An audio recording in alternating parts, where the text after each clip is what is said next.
Good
evening, everybody. How are we all doing? Apologies for the delay.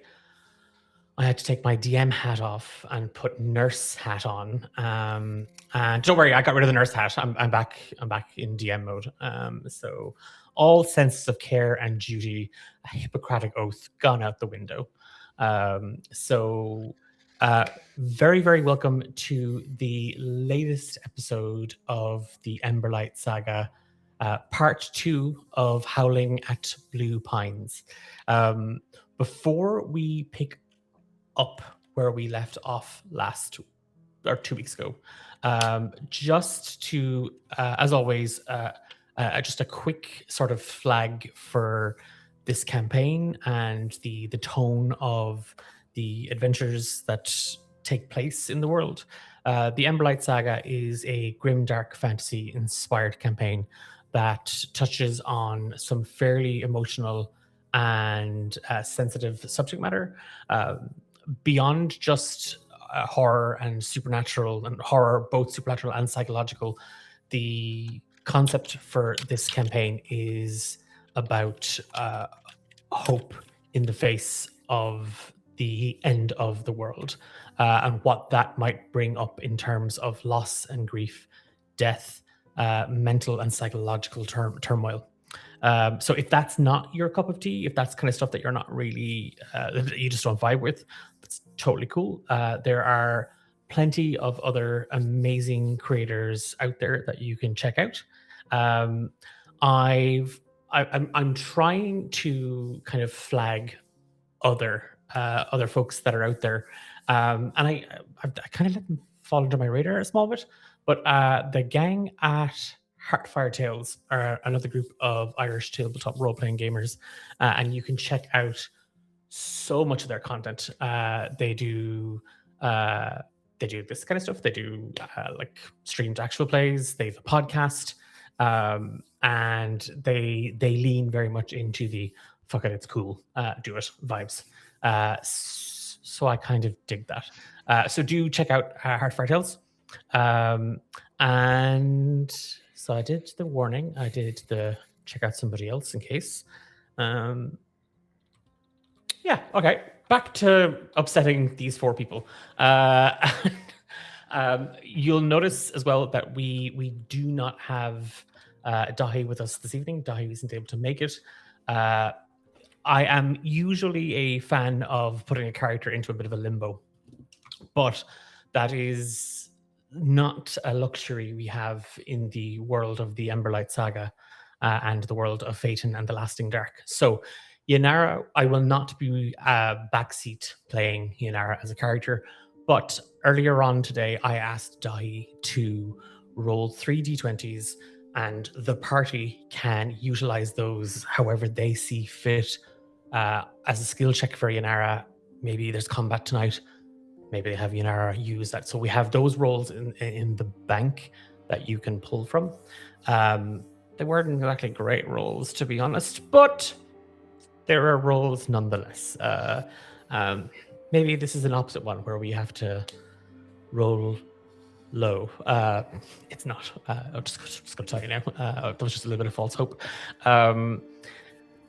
To recap this particular request and the mission that Chernos, Dax, Maliki, Griblina, and Yanara find themselves on, the 5 members of the guild headed out to the Blue Pines Forest at the edge of the city of Shur. Chernos and Maliki had already been part of a team that had gone to investigate potential mirewolf activity. Mirewolves being creatures of the Lasting Dark, far more aggressive, far more territorial, and far more dangerous than your average wolf. The gang, in their first mission, discovered not only was there mirewolf activity, but they had also learned that a separate team from the Emberlight Guild, one who had traveled a little further south to deliver medicine, had gone into the woods to try and deal with the mirewolf situation themselves. Our 5 members began their investigation, having found the edge of the Blue Pines Forest. Things took a pretty terrifying turn when the woods themselves began to shift. A phenomenon attached to the Lasting Dark, where the roads and the fields, the woods, the rivers tend to just move of their own. Through some quick thinking and a bundle of rope, Griblina was able to annoyingly save everybody, but it was some very, very quick thinking, which I totally appreciate and loved and supported. But that led them to finding their place, finding a member of the first team that had ventured out, a kindling, a new member of the Emberlight Guild by the name of Pip Greenbottle, a halfling who is malnourished, exhausted, and clearly traumatized. As the group tried to tend to him, their efforts were interrupted when a hind leg of a deer came tumbling down the cave mouth and down the slope, and a voice echoed towards them, just saying, "Eat, Pip. Keep your strength up." And that is where we pick things right back. The four of you hear this voice, and Pip just trembles. What's everybody doing? Does Chernos recognize the voice that called down? The voice sounds like something remembering what humans sound like. It's broken, it's cracked. It has a faint sound of the returning echoes to it. That phenomenon from The Lasting Dark where you do the echo. It doesn't sound fully human.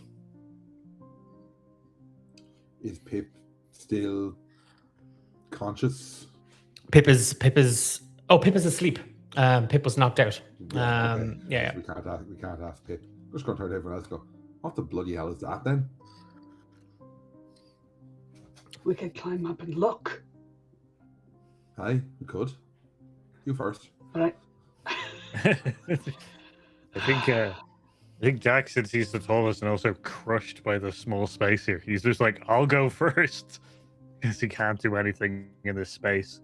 So yeah, Dax is gonna crawl up start climbing towards the end. Before he does, I'll say like, Dax, are you sure you don't want someone a bit less noticeable to go first? I can't do anything here, so unless someone else wants to go first, but I'm being I'm useless in this small space. Right. I'll be right behind you. I'll go next. Okay. Chernos is gonna stay back. I'd like to investigate the leg that just came down. Okay. Give me an investigation or a nature check, Chernos, and it is of those two, whichever is the highest, that you might have. And while you're doing that, so it's Dax, Maliki, and Griblina, with Chernos staying behind to keep an eye on Pip / check out the deer's leg. Okay. For Dax, you are on your belly, like you are literally flat. Pip chose this tunnel because of how narrow it is, and you are pulling and scraping your way through it. It's very similar for Maliki, but there's a level, Dax, of complete and sheer you kind of feel like you're wedging yourself through two pieces of stone. It's harder for Dax as the bigger companion in the group. It's a slow process. Give me a actually, all of you, Dax, Maliki, and Griblina, the three of you can give me a perception check. Because as you are pulling your way up, you can feel the wind, not bellowing down the tunnel, but you can kind of feel this just draft that seems to catch at the lip of the tunnel's mouth, and there's something at the edge of it. I got 19. Okay. I got 21.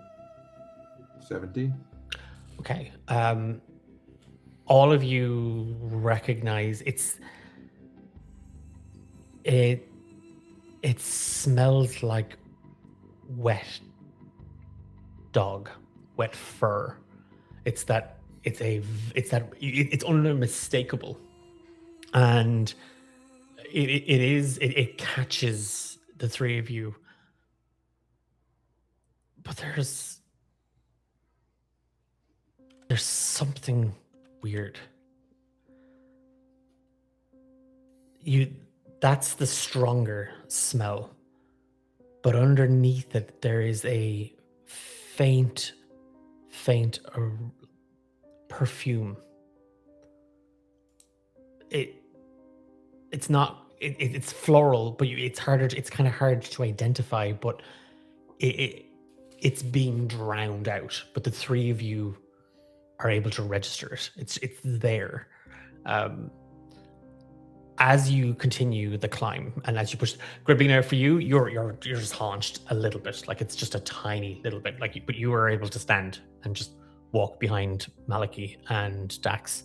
But I'm that's keeping them from running away. definitely. Chernos, what did you get on your check? I got a 15. On investigation or nature? Investigation, sorry. Okay. It's like when you pick it up, one, you are able to, it's definitely deer. This looks like it's been ripped off. This isn't a clean cut. This wasn't done with a sword or a butcher's knife.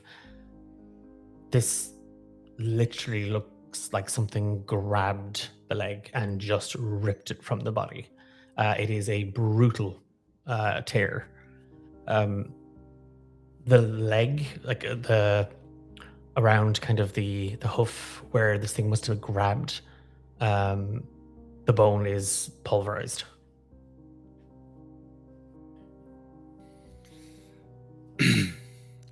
Does there seem to be any sort of like taint to it, like any sort of, I don't know, dark energy that I would pick up, or is that something I would have to cast for? Like if you're looking for any kind of immediate signs of corruption, like like the lasting dark and the taint from that, this just it literally looks like It's a ripped off deer leg. Yeah, that's been crushed. There's no sign of any sort of corruption. I mean, aside from the damage, the leg looks normal. Okay. And remind me, with where we are, is there any sort of are there other like tunnels? Like, is this pretty secure to leave Pip here? Yeah. So ye came the weird pocket dimension donut thing that Griblina conjured with rope opened up at the top of this. This is a narrow tunnel on a slope. There is a trickle of water coming down it, and then about 6-7 feet behind you, the tunnel opens up, and this is where ye came from, that ceiling, but it is just a wall, and the water just seems to trickle underground somewhere. There are no extra tunnels in this space. What I will tell you is, as you are kind of casting around and looking, Pip had sort of hidden himself between two large stones, just two large rocks. There are remnants of items that he has around him. There's a torn blanket. There's a broken candle. There are small bones of definitely maybe a rabbit or a hare, all sort of in this little kind of shelter he had created for himself. Okay. And remind me, would I know his class? Pip. You would. Does Declan remember it off the top of his head? He's a No. cleric. He's a cleric. That's what he is. He's a cleric. What does he have any weapons on him? No. No? Okay. I am going to crawl up to the others. I'd like my steel defender to stay back and kind of watch Pip. Okay. And Yanara is up with us as well.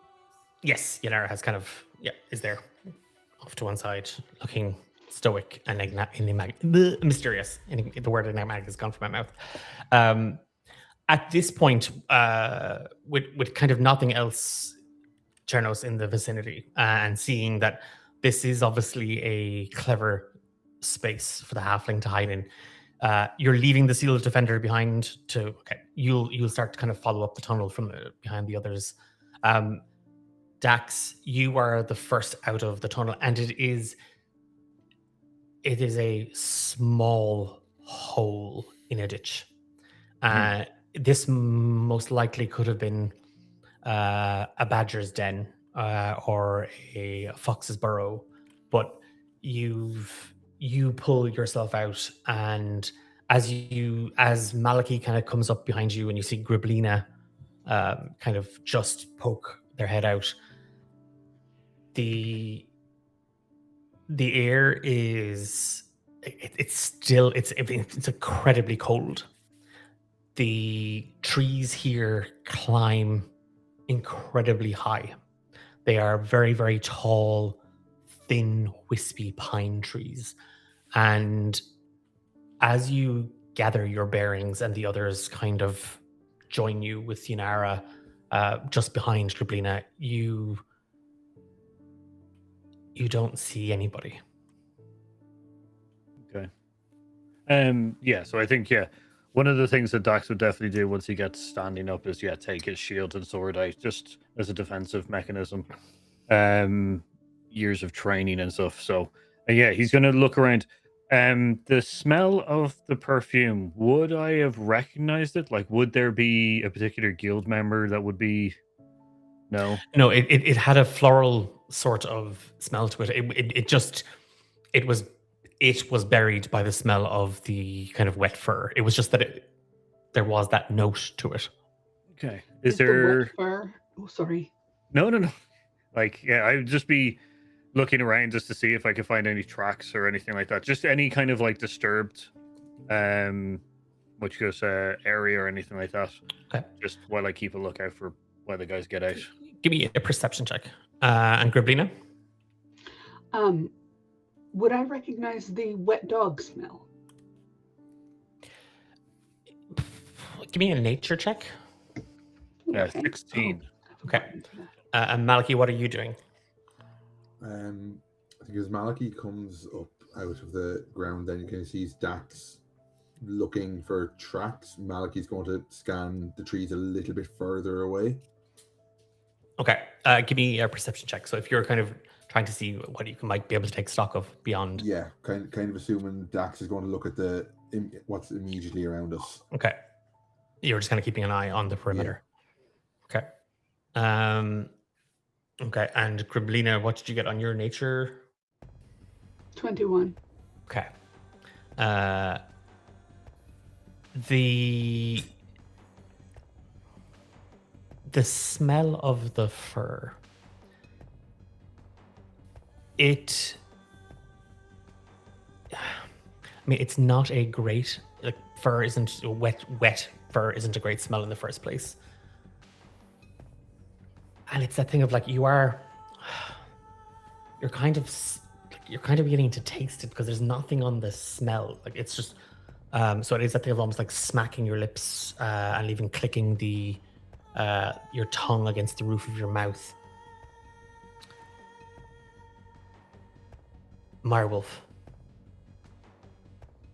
It is the distinct smell of that because it's not wet fur. It's stagnant, it's mold, it's mildew, it's decaying earth. It's blood. There's more to it. Like as you sort of pull the smell and the taste apart in your mouth, you get these sensations, and it's something that you have. Most people in the guild would know what a mirewolf is. How well or how keen they are to the smell of it might not be the same for everybody, but this is what immediately comes to mind. Dax, in the same moment as you see Griblina sort of sniffing and like pulling the air through her teeth, Chernos comes out of the tunnel just behind you, and where his hand kind of just sinks into the mud, there's a boot print. A boot print. Yeah. And you can't just and Maliki in the exact same time as you like if Dax is looking kind of to the right and down, kind of towards near the tunnel, you're looking beyond, kind of turning your head. I got a 5 on my perception check. And you see nothing. I see just trees. And you don't even see those. Yeah. Dax, sorry, Paul. No, it was just that's fine. Yeah, I guess I'm going to investigate it. Is it kind of like, obviously it's not going to be an Emberlight print or anything like that, but like, is it small, or like, would I be able to ascertain kind of like the size of the person, or so the boot, the mark, so like Chernos puts his hand into the first one, and it's at the great, and then you kind of cast your eyes forward and you see the next print where they've moved off. The boot print, it's quite a narrow boot, but the actual depth is quite heavy. And again, it's that trying to kind of make sense. Like it's quite a it would be an average size, but the actual the gait of the foot is quite narrow. But what really kind of pulls your focus is the weight of it. Okay, what direction? To the east. Yeah, it looks like someone went to the east. But where did the Mirewolf go? I haven't been able to find any tracks of Mirewolf. I'd like to cast a spell as a ritual. Can you wait a few minutes? Yeah. Dax takes up her defensive position. Okay, I'm going to, as a ritual, cast the spell Clue, which basically makes footprints and fingerprints light up in neon colors, so that they can be followed, and they're different colors so they can be differentiated. Fucking stupid game. Declan, I'm going to make you fear wizards. Okay. Note to self, kill Griblina first. Got it. But Maliki seeing that spell is very worried about what he can do. Can you read the full spell description for me, please? Yeah, it's only a 30-foot sphere, so okay. It's not like it's huge. When you cast the spell, all footprints and fingerprints within a 30-foot emanation originating from you become highlighted and glow faintly for the duration. When you cast the spell, choose any point in time up to 10 days ago. Only footprints and fingerprints left between that time and the present will be highlighted. Each creature that leaves footprints and fingerprints is assigned a unique color, but not otherwise identified. Any creature that moves or touches objects within the emanation will also leave colorful footprints and fingerprints, which might reveal invisible creatures in the area. As Griblina reads the spell description, Maliki puts on gloves. Okay. Okay. When did this boot print? When was it made? the as you as your gaze kind of falls to where Dax has kind of tracked the edge of these prints, you concentrate on them, and it's the moment, Kriblina, where you just again trying to it's getting a mental picture of the boot and kind of the gait of this person's step, like how quickly do they move, how heavy, how the you see the print actually has a faint glow. It's this sort of sickly medicinal yellow glow that just, and it's not that it's like lit up, it's just this sort of aura, this like misty aura around the step, and it tracks eastwards. These were made only a few moments ago. If we hurry, we can catch them, perhaps. Should we recover Pip? Yes. We're not leaving him here. I think maybe we should leave him here. This might be the most secure place for him. Well, there's two ways to Someone think about already it. knows he's here. Someone already knows he's here. Someone they who's were caring feeding for him. him. Like, they weren't trying to get down to him.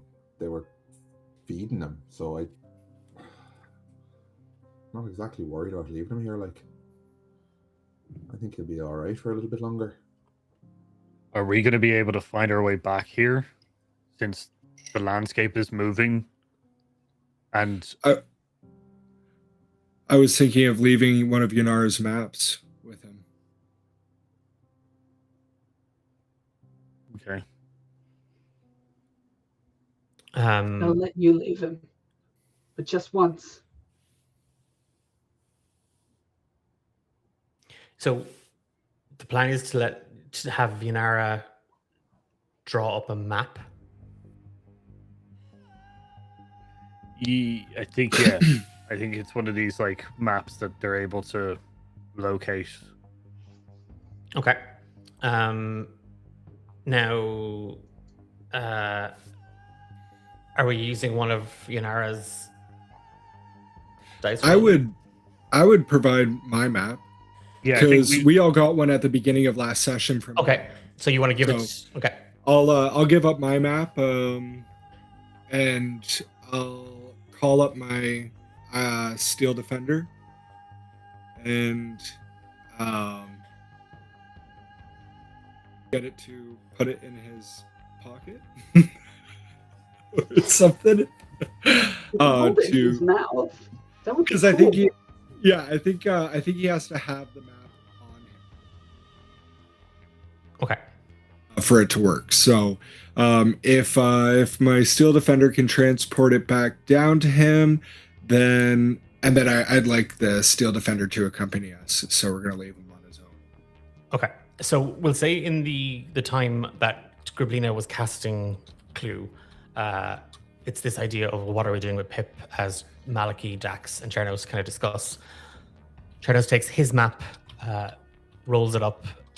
The Steel Defender just with no difficulty traverses up the tunnel, and just it knows instinctively, Chernos, what you want of it. It opens its mouth, it clasps the map in it, and it immediately turns and it moves right back down the tunnel towards Pip. Griblina has the boot prints lit up, and it is one of those. Is that only visible to Griblina? It is only visible to Griblina. Okay. When you kind of get the sense, Griblina, that the others are ready to move on, these prints that you're following are fresh. As in, they've only been here a couple of minutes, a couple of moments. There are so many more boot prints that seem to circle this space, all the same boot. Some are just older.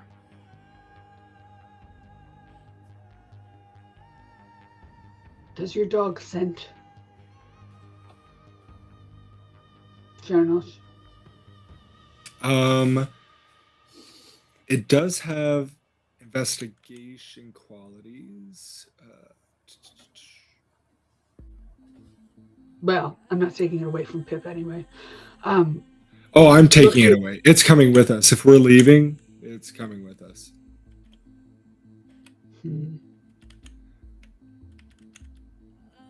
Maybe I should wait with the boy. That's why I'm a little dubious about leaving him behind if we're even with the map. My concern is, how do we trust him when he wakes up based on his behavior from before? I think he's safer for everybody here. Okay. Yeah, well, with the map we can track, we can backtrack. We should only track these footprints for a bit. And these older ones, you can't see them. They're going around a lot. They've been several loops made by a different boot. It looks like, what does it look No, like? it's the same boot. Oh, the same boot. By the same boot. And then it just peels off over there to the east. Okay. Can we now see those both, like the boot prints? No. Like, I know not the glow, but can No, the older ones, no. That is just something because Griblina has this spell up. And Yeah. Just, Griblina, can you tell if? Could you sense if it's like patrolling around the area or if it's like pacing? Be able to kind of. I can't sense. I can only infer, and from between those two options, I have no idea. Okay. I guess we follow the tracks. Okay. Is there anything anybody else wants to do before we leave? Does anybody have the ability to cast illusions or anything to provide a little bit more cover to that entrance? Or an illusion that would last even if we left it? I can pick up some dirt and branches, but the spell won't last that long. We could physically How- obscure the entrance. Yes. As long as we have the map, we'll be able to find our way back, hopefully. Assuming we don't Manual know, like, labor in the land of magic? Maliki casts Mage Hand and starts moving stuff. He's like, no. So you're going to take a couple of minutes to kind of try and obfuscate this little tunnel. Yeah. Okay. Sorry, I Dax, don't just before Dax leaves, he's also going to just sprinkle some ash from his bag just down, just as a kind of like protection thing, superstition. Give me a wisdom saving throw, Dax. Great. Okay. A 10.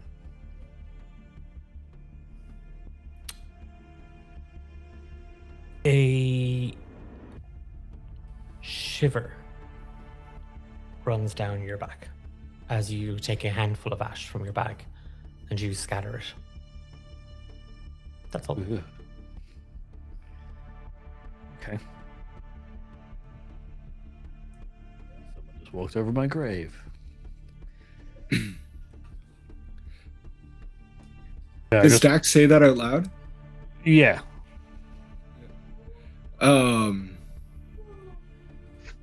Yeah, Chernos looks at him and says, "What do you mean?" Well, I put the ash down and I just felt a shiver. A bit weird. I think we're deep in its domain right now. The dark.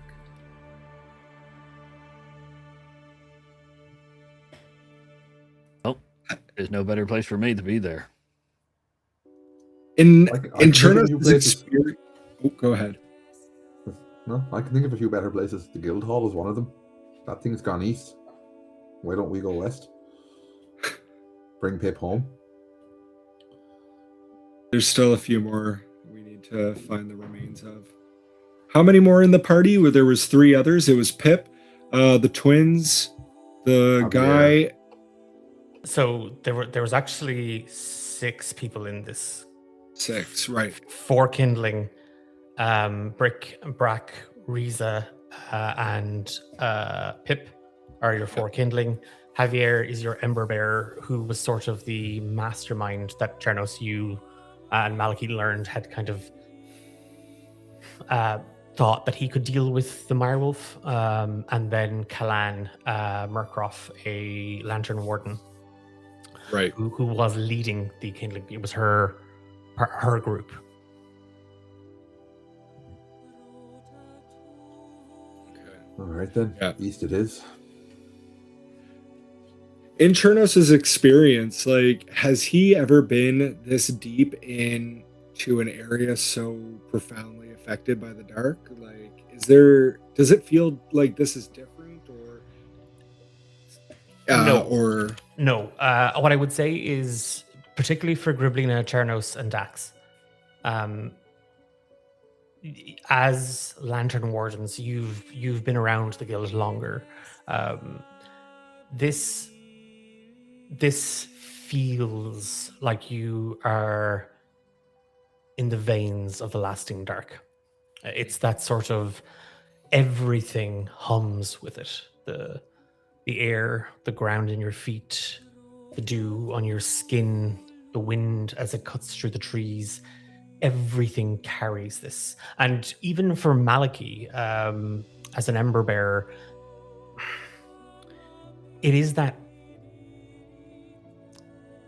you know, that feeling when it's late at night and you are in your house and you look out the window and it's just pitch dark and you feel like something out there is looking in. That is what it feels like to be in the vein of the lasting dark. The dark is always watching you, and you are surrounded by it. The 4 of you trek east, with Griblina pointing out where and again, Dax, you have an eye on these tracks for a moment, but then they're gone. It's just they seem to be trying to avoid the wetter parts of the woods. But Griblina, as you kind of see Dax kind of come to a stop, you see that the print is now on a stone. They seem to be climbing over things as if they're trying to prevent leading tracks where possible, where they might be able to mask or at least hide a little bit of their presence in this space. But with that magic around you, you're able to find it easily. You're just looking for the glow. And after a couple of minutes, 2 things occur to all of you. The rain has stopped. The cold is still very much set. But that shower that has persisted so much of this day has finally eased off. And with it, the realization of how terrifyingly quiet it is right now. You can only hear the groaning of bark and wood as the wind just pushes and presses and bends against the trees. And Dax is going to signal to stop and to listen out. Just because this is generally when direwolves attack is when it's very quiet. So he's just going to listen out to see if he can hear even the minute kind of sound of like brushes like slightly moving or anything like that, you know? Mhm. So, is that a perception or? Perception, yeah. 19. Okay. It's just with sort of a raised hand that the group comes to a stop, and that oppressive silence just catches each of you. Dax brings the search to a pause, and you see him sort of crane his neck left, right, over his shoulder. The dark moves. You can see it, Dax. It's like black cloth being whipped through the trees. It's like smoke being blown into a fireplace. It is this blurring and cutting of darkness. It isn't a direwolf. It's a pack. Okay. And you are surrounded. Griblina, at this exact moment, as you were looking up to Dax, and you feel this silence on you, your eyes are also scanning, and it's you're kind of like, okay, whatever, big man. You're looking for the next print. Where are we going? When we can go again? You can't see the boot prints, but just in front of you, I guess it's not behind you, but it's in front. Dax's frame is blocking it. And it's only when you sort of lean out to kind of scowl at him for making you stop here that you see the trunk of one of the blue pines, a huge claw print has buried itself into the bark and lifted itself out of the ground. The tracks continue like that, eastwards. Something went up here. Dax is going to like use his sword tip to like point out the moving shadows and the darkness. Just be like, I think we're surrounded.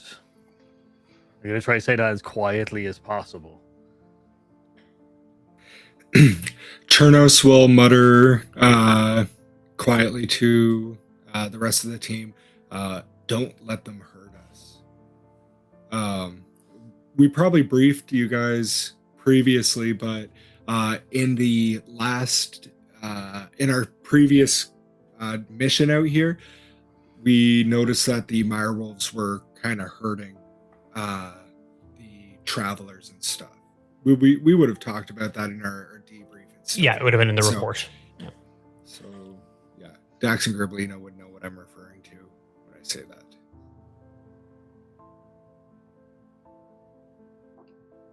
And How far apart are they from each other? The wolves, The or werewolves. it's like, again, you haven't even got a read on the number, Dax. That is how quickly, hopefully, they are moving. Because if they're not moving quickly, then there are just that many of them. And one direwolf alone is a formidable fight. A pack could take down a lantern warden.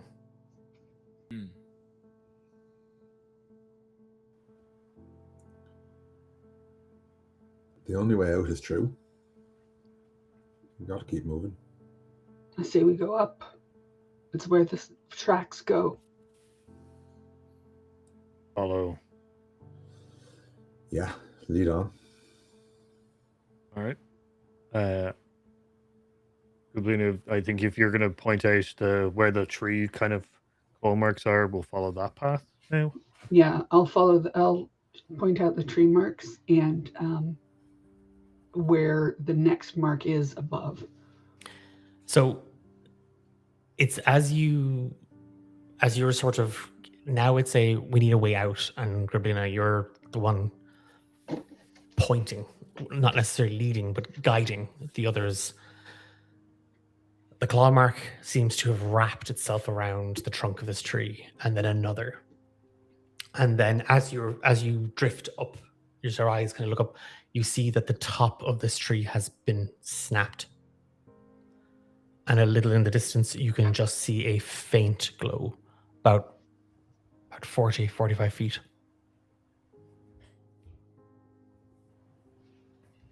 So they jumped. This thing must have flown or glided at least. It's moved all the way out there from the top of the tree. There are no intervening tracks, no marks. good way to avoid anything on the ground. Mm-hmm. Is this thing some kind of shape changer or something?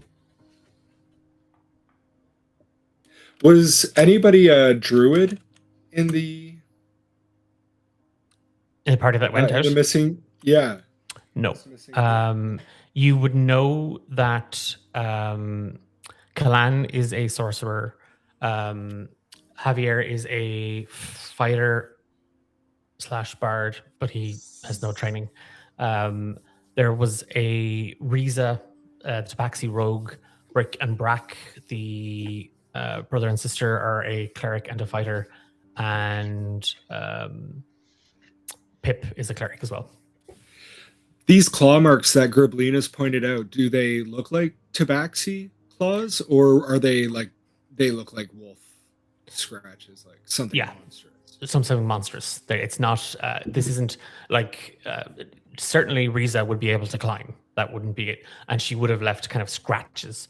But again, as your eyes are drawn to it, Chernos, it isn't necessarily the trunk of the tree you see.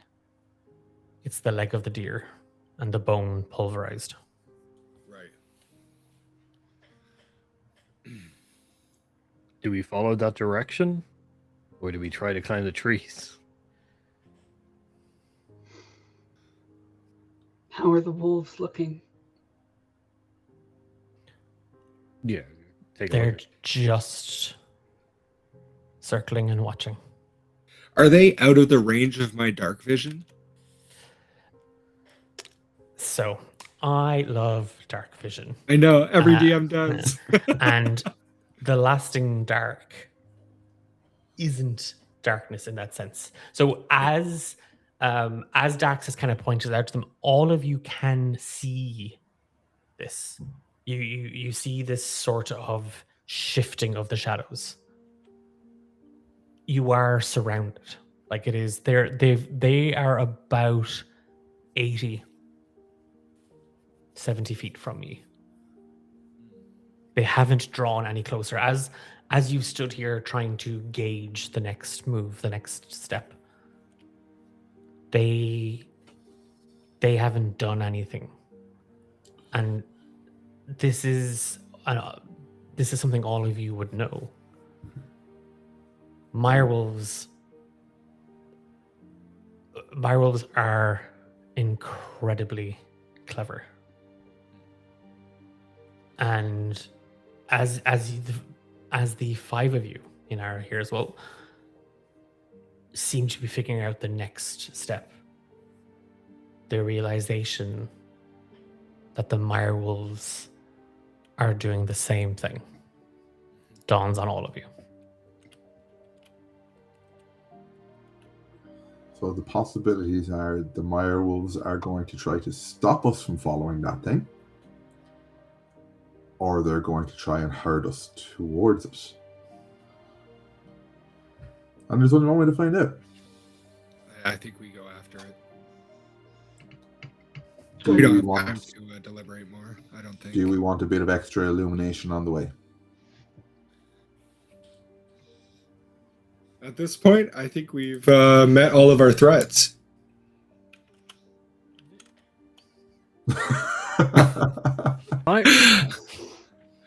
We're in the thick of it now. Might as well go full tilt.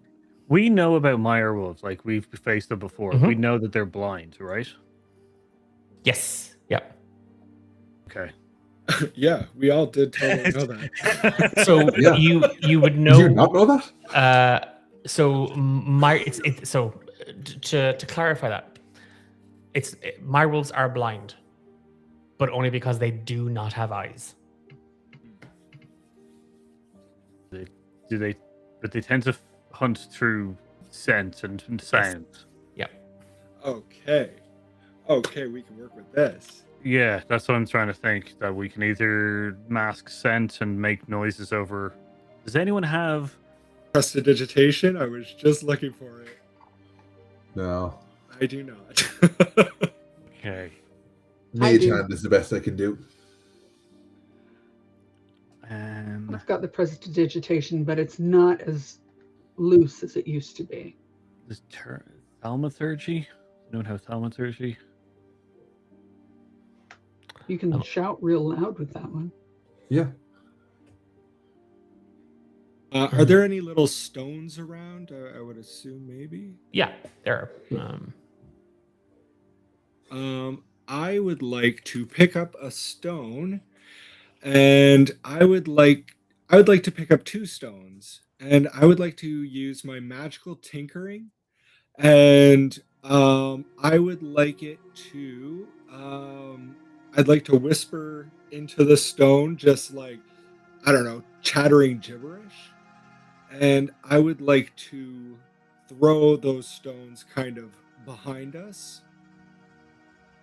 Imbue a tiny non-magical object with a magical property of your choice. 5-foot radius of light, up to 6 seconds long recorded message. Emit odor or non-verbal sound, or a static visual effect. And I can affect a maximum of 4 objects at a time. So yeah, I would like to whip this chattering stone behind where we just came from. Not maybe in the direction of Pip, but a misleading direction. Yep. And then so as Chernos is preparing this, what's everybody else doing? What is it that we want to get the marvels off our trail, or at least give them something else for a second so that you can run? Or I'm thinking we want to put some space between us, some distance between us, right? Yeah, I think that's the best thing. If we can disrupt their kind of like tracking of us, or at least even for a short period of time, it means that we can make a move. Okay. And is anybody else contributing to this? Is anybody else doing anything? Well, I was going to ask, was it Griblina or Yanara who cast or passed without trace last time? Yanara has it. Yanara has it. I've got her character sheet open. Does pass without trace obscure the sounds of movement?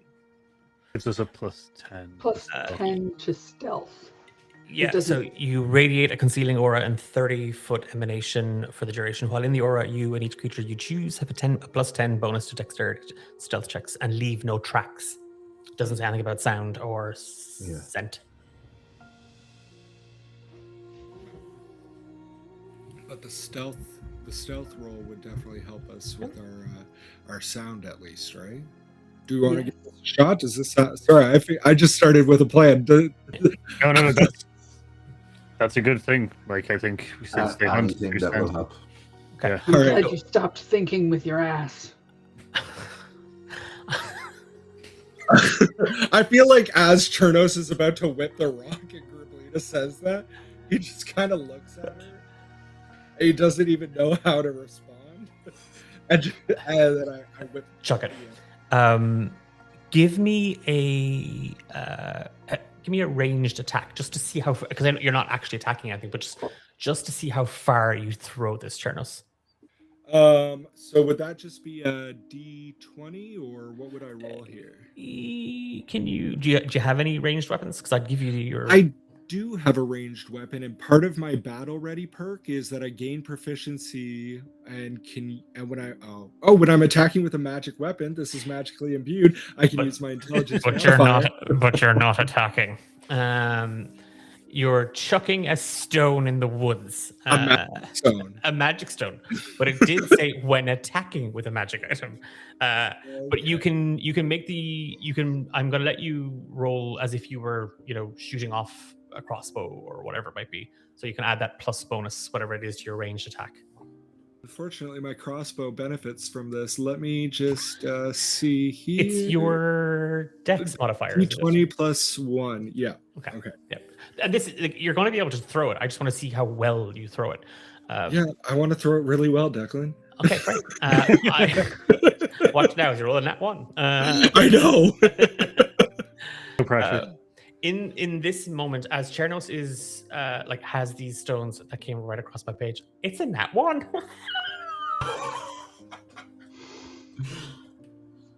Declan, you goddamn devil. Oh, great. Perfect. More noise. As soon as Griblina says you stop thinking with your ass, I think I just falter and it. It's in this moment. Yanara, I'm taking one of the rolls away, by the way. So I'm not taking the high one. I'm not evil. One of her rolls, the second highest of the low rolls, is gone. I think it was a 6 and a 7. So that's the 7 is gone. That's to use her pass without trace. Yanara just again brings her hands up to her mouth and then opens them out and just kind of casts out this magic as all of you feel just kind of that moment and then Griblina just turns back up to look at Chernos. Chernos has the stones in his hand and is being it with magic, and the stones start to rattle in your hand and just caught like it's that what moment you clench your fist around the stones and you hurl them, and it isn't that you don't throw these away, but it's the magic isn't in the stones. The magic is in your hand, in your rings, in your bracelet, in your sleeve, and it just starts chattering this inane nonsense. And the direwolves come running. I need all of you to roll for initiative, please. Oh! I have inspiration. Can I reroll?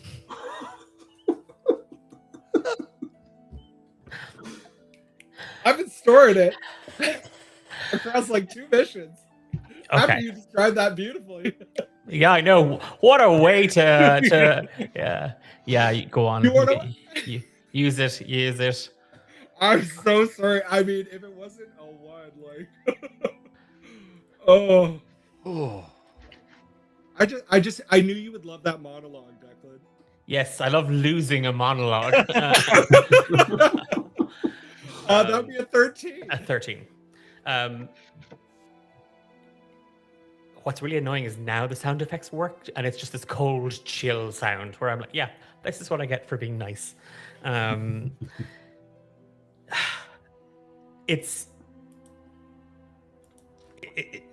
There's a moment, Chernos, as you kind of fix your look, and then this thought of, no, concentrate, because if I don't concentrate, this is what's going to go wrong. And Malaki, I need you to make a wisdom saving throw for me, please. Malaki apologizes in advance.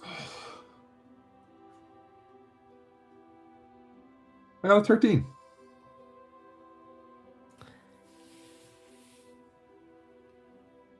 something in the moment that just passes as you see Chernos and Grabrina kind of just stare at each other. You see Chernos's eyes darting, and somewhere in the back of your mind, something just has a little laugh to itself. As Chernos chucks the stones out into the dark, and you just hear this chattering, and one of them sounds like Grabrina. And it's the I'm so much better than Chernos, and it's just this sort of inane chattering. And then they rattle against a tree. And Dax, your eyes catch a bunch of this darkness just whip away violently, as if something has just cut and torn them from the spool. They rush towards where the sounds are coming from. You have your window. 5 of you are running with Grabrina kind of pointing out where the next set is.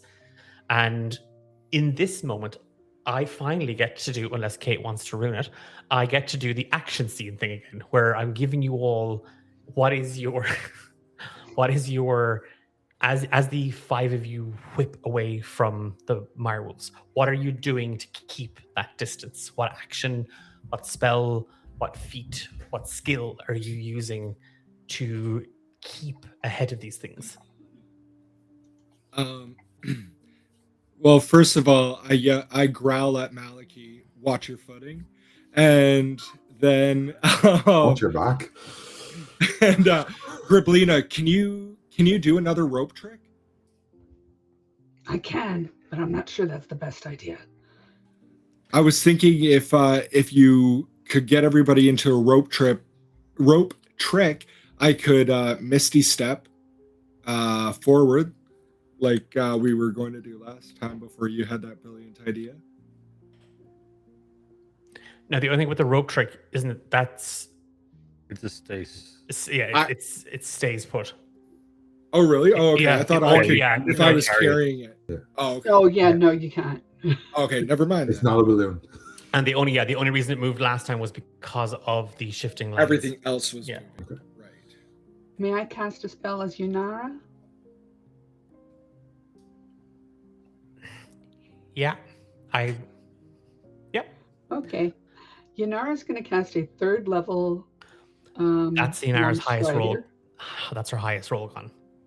There's no roll required. No, I know. But you're okay. using this character, so I'm taking that away from. Yep. Okay. The 3 of you are going to get one moment, please. I've forgotten how fast it makes you vary. It increases your speed by 10 feet for an hour. Cool. Okay. And Yunara's casting that on Those 3. On Dax and Dax, Chernos Maliki, and Chernos. Maliki. Okay.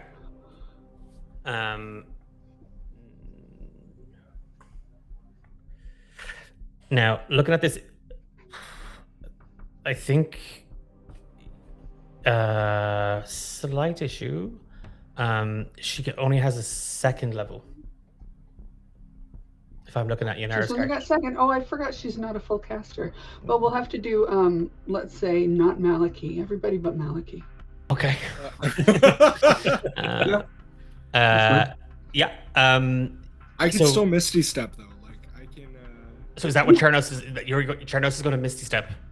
Yeah, I'll misty step and then Maliki can take speakers. Okay. Yunara just kind of basically it's just a tap on both of your backs as you feel this magical energy. Like your body feels strange. Like it feels like your leg muscles are more aware. They feel stronger. The bones feel more resilient. Dax and Maliki, as the effects of Longstrider take hold.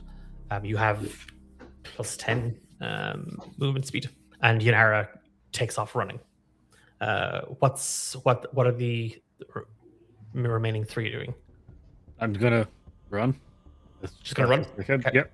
Okay. Give me an athletics check or Yeah. acrobatics. And Malachi? Maliki is going to focus on not making noise. He's going to move just slightly parallel to the group. Okay. Stealth check. And he has Boots of Elvenkind, so he has advantage on that. Okay. And Griblina? Griblina is going to make 1 full movement and then cast Misty Step to get another 30 feet. Okay. Yanara is also using full movement, by the way. Yeah. It is. What did Dax and Malachi get? I got a nat 20 on my Okay. athletic, so 24 altogether. Okay. I can just tell by Aiden's expression this isn't good. With advantage, I got a nat 20. Oh, okay. 25 on stealth. Don't tease me like that. Okay. So it's the everybody takes off, and then Malachi is like off from the group, but tracing beside them. Yes, just so that we're not in one big like pack or line. We're just slightly off inside. In this moment, Dax, you as you feel this rush of adrenaline and you feel this sort of surge, Chernos just jaunts. I think there's too much effort in running, and with that, the steel defender comes right up to his hip, and the pair of them are there, and then they're in the distance in front of you. You can hear Griblina muttering and cursing under her breath behind you. And as you look over your shoulder, she kind of looks at you with kind of just this furrowed brow. And as where Chandros appears, she appears just a couple of feet behind him. You run into a tree. Dax, you this small, thin wisp of a blue pine is just smashed out of your way as you collide with it. It snaps as you barrel into it, and you just storm through the blue pines. You look around, and Malachi was there. He was with you for a second. You had eyes on him, and then he's not. But your focus is on what's in front of you, and as this moment, Malachi, as you've kind of sort of circled round a little bit, in the distance where you're now looking, you can see the others, and they're running through the thick of the trees. There's a clearing up ahead. There's a large, rocky face of stone. And this sense of deja vu. You've been here before. And Chernos, as you appear, your steel defender beside you kind of just... there is just a twisting of metal in it, that it's an emulation of a kind of like a growl. It's trying to get your attention, and it's sort of scratching at a tree, and you see your spell, your magic, your warning, mirewolves. And in the distance, you see the cave that you had all come across a couple of days ago. Okay. Griblina appears behind you, and there's a crashing sound as Dax just bulldozes through the forest. The mirewolves are behind you. That is where we take our break. Of course it is, Declan. Perfect time for a break. I very quickly want to just point out the character art. You can see there, like the trading card for all the characters. I've made the trading cards, but the actual art itself is by a wickedly talented artist by the name of Luca Wilder. Luca is the official D8 dungeon artist. We've worked with them on a number of projects up to now, and we will be continue to use their work. Their art is there's a link to their ArtStation profile, but you can just search for Luca Wilder Art on Instagram. They are incredibly professional to deal with, and their work is just chef's kiss. And yeah, we're going to go to a break. We're going to be back in about 5 minutes, 10 minutes. We'll be back before the half-past mark, and we will see you then.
And we are back. If you are just joining us, then Griblina, Chernos, Dax, Maliki, and Yanara have been following the footprints of the mysterious stranger that had been helping the kindling member of the guild that they had found. And on their journey, they have found themselves surrounded by a direwolf pack. In their haste to get away, they have stumbled onto a familiar sight for Chernos and Maliki as the cave they found when they first went looking for Kalan and Javier and the Kindling. This is the site that they... Sorry, no, you had confirmed this site before that. Yeah, sorry, you had found this, and this is what led you to confirm that there were marewolves. Sorry. Yeah, so this is the cave that confirmed to Chernos' team that marewolves were active in the Blue Pine Forest. The group have made it to the edge. That silence, it hasn't let up. Short of your own breath and the sounds of the others around you, you do not hear anything else. There isn't the sound of any other animal, any nocturnal birds. You don't even hear the marewolves anymore. This is there was a corpse in the den. It was. When we first saw it, right? Yeah. And how far from the den are we exactly? So from the vantage of with Griblina, Chernos, and Dax kind of just beelining it where those tracks were. You've come round kind of to the side of it. And it's Chernos as you realize where you are.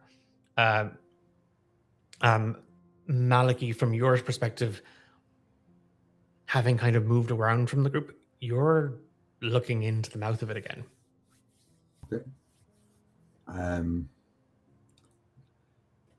Based on where I'm standing, can I see the others? Can they see me? What's everybody else's passive perception? 10. 15. 12. No, none of you see Maliki. So I've got a minute. Well, not a minute, but I've got a moment. You've got a moment. Cool. Maliki's going to go up to the den to have a look. Okay. He's going to have a look at where that backpack that we saw before was. Okay. And he's going to take out that backpack that he stole last time. And he's going to try and put it back. Okay. You slip through the dark. And as you cross from the tree line to the edge of the mouth of the cave, the smell, Maliki. Yeah. And it's your nose you're following because it's the smell of the body. And a little into the distance, you stumble over some rock, and your hands find the wet ground, and you feel kind of a scrape. You see Javier's body and the backpack. Yeah. And you rummage. Well, yeah. Last time we were here, Maliki hung back in the guise of watching the wolf pack while everyone else went on. He took the backpack. He's had it for a bit. Okay. So you're just now putting it back. Okay. Yeah, you put it back. And then you try and go to rejoin the rest.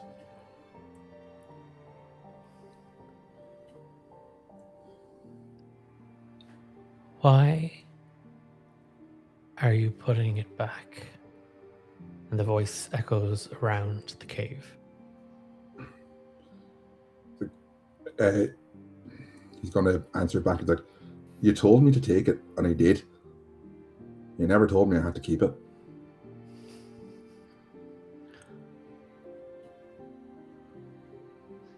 I like you, Maliki Oakmere. Oh, that's nice. Maybe buy me dinner sometime. We will have such fun together. Some sort of partnership, is it?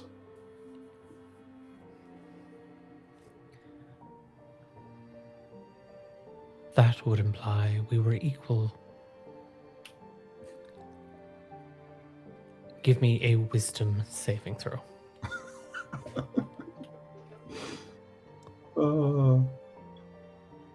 11.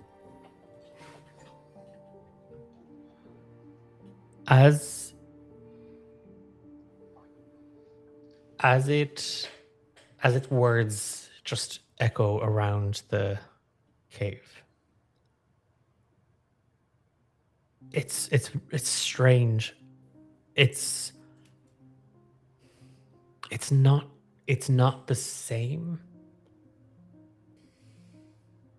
But you have this feeling, Malachi. It's almost Oh no. like you can see the what if. What if you didn't take the pack? What if Javier didn't lead the kindling? It's there, the choice, Yeah. the thread, the path, and it's pulled from you. Oh. Such fun we will have.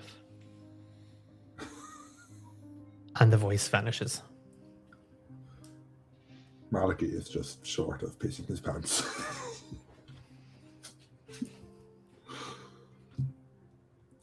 Yeah. You're going to slip back.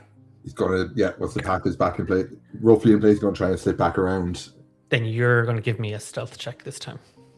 Okay.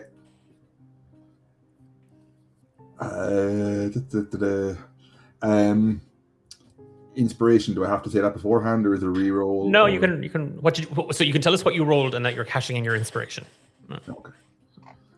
So stealth with advantage from the boots of Elvenkind. You got a 19. Okay.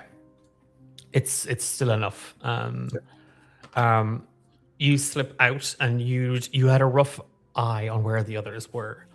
And it's in this moment, I would imagine Chernos sort of helping. I mean, the report is there, but the other details, this is where we had confirmed, and then the howling, the sound, that horrible sound, and you fill Griblina and Dax in as Malachi just sort of pops out from the dark to the edge of the tree line next to the three of you. Four of you. Yanara's there too.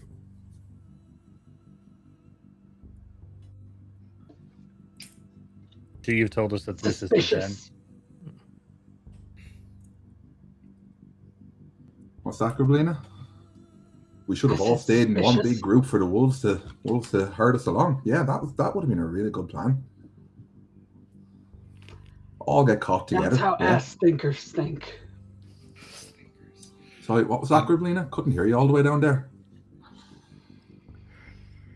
I'm gonna bite his leg, his shin. Can I grab Griblina before she bites? And I say, we don't have time for this. Now, there was a corpse in the den that belonged to an Emberlight. I feel like we should get something of that to bring back for any family. We need to identify who it is, and we don't have much time because those wolves are going to be on us in a minute. Let's go. I kind of just imagine Chernos holding Griblina by the scruff and legs kicking for a moment as she's trying to bite Malachi. Who smiles at her? You're just gonna lead the group towards the mouth of the cave. I mean, well, actually, I think we should keep moving past. So I will run down quickly to it, and what do I see? I just see a corpse and There's a body inside. There's a half mangled corpse inside the cave. Can I instantly recognize anything of it? No, it's male, but beyond that, you would need to get closer, Jonas. I think if it was male, then that could only mean it's Javier or Brick, right? Because Brick and Brack are male and female twins, Brother and sister. Yeah. There's a knapsack though, isn't there? There's a bag. Yes, there's a rucksack. Not wanting to waste too much time, can I grab the bag?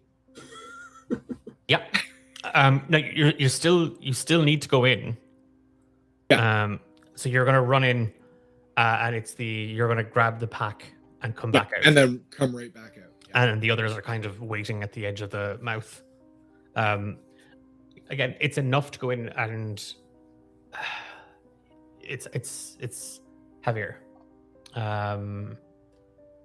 As you reach for the backpack, you can't help look down, and your eyes find the frozen expression of terror on Javier's face. And you take the backpack. I spit on the ground near him. I don't spit right on his corpse, but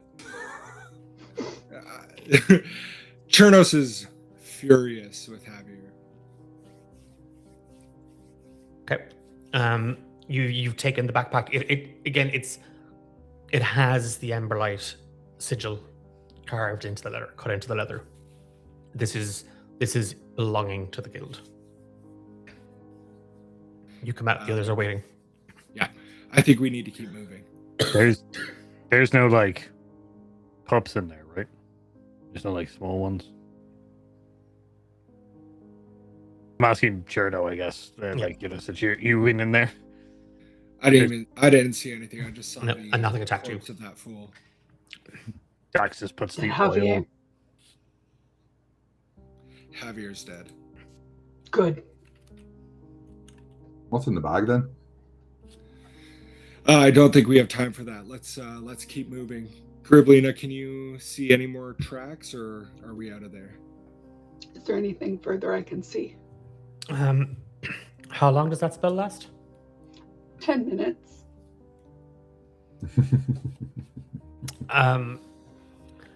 You're at the tail end of those 10. But what I will give you is the tracks aren't. You're looking for boot prints. You're looking for the hand, the claw. Your eyes kind of look everywhere. It's not here. At least fresh tracks aren't here. We're off the trail. Do you know any other places nearby? I think it was to the east where we saw that shape when we were first here, east of the den, but the lands have all shifted. I don't know if it would still be skulking in those areas. Well, I think we should head back that way anyway. Keep heading east. Okay. Back to the den, wherever it is on our maps. Back to Pip. Mm-hmm. Okay. Isn't that through the? That's just back the way we came. Yeah. Yeah. It goes through the mire wolves that are coming after us. Yeah. The things we were just running away from. You don't want to go back? I'd rather not be eaten today, Griblina. I'm going to be honest. Like, it'd be better to kind of go around, maybe. Better go. Yeah, no, surround. Yeah, if we're gonna Then circle go. back. Leave. Griblina's right. We don't have too much time to deliberate on this. Yeah, I guess we go east. I think we should. I think we should go around the cave towards the general direction that we saw the shape the last time. If that's not back the way we came. Good. Okay. So you're basically, it's sort of a spiraling out from this point eastwards to try and see if you can catch the. As the group kind of begins to run again, it's in that moment, Dax, that shiver.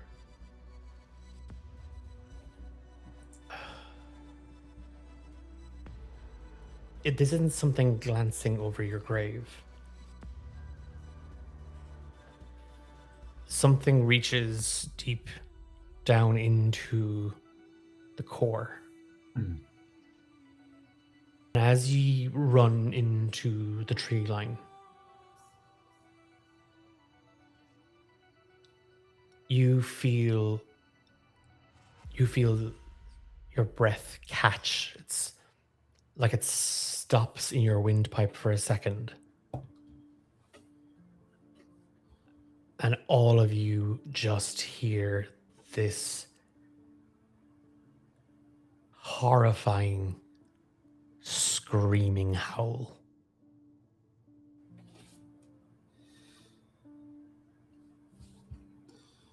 I need Dax to give me a nature check.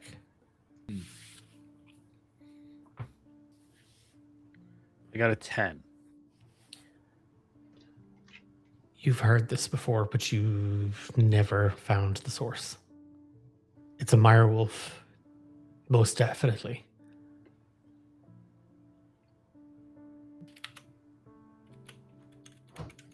But you've never encountered a mirewolf to make that sound.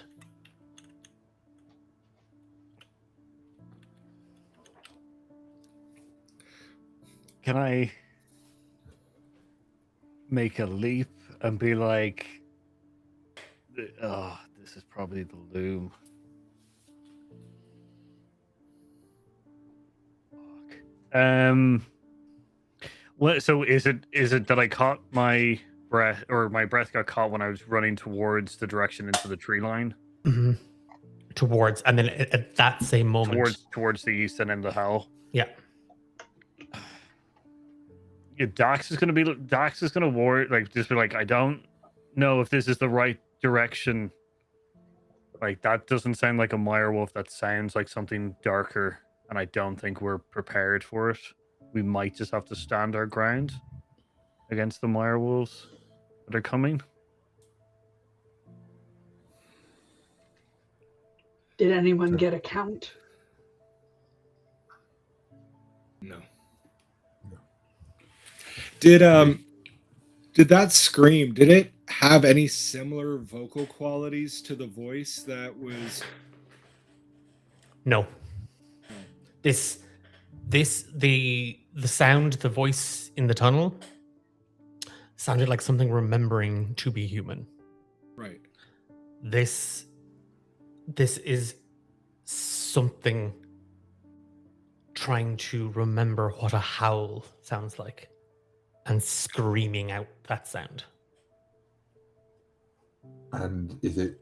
It's not like the howl we heard on the first mission out here. No. It's worse. Oh. Yeah. Oh. Okay. Oh no. Right. Yeah, could Dax make like for the voice that remembered to the voice that was trying to remember to be human? Mm-hmm. Could Dax make some kind of roll to see if that's like tainted, or would he know that it's just like it's not that kind of thing?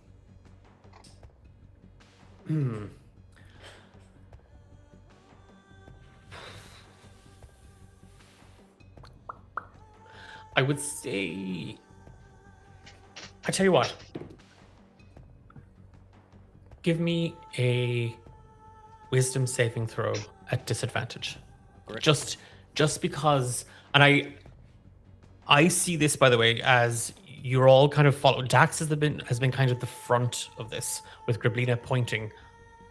Dax has come to a stop, only a couple of feet into the tree line. Dax has come to a stop. So Maliki, Chernos, and Griblina, the Marewolves are at the cave, and they will be on you in mere moments. What did you get? I got an 8.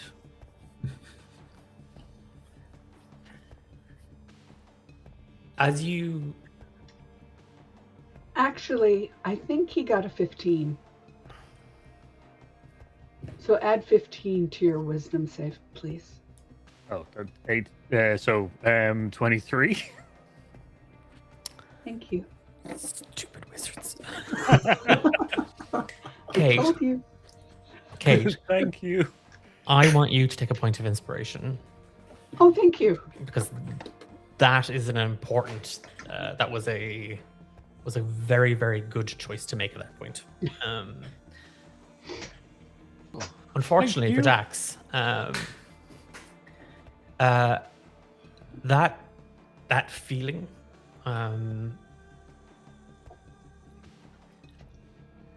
you are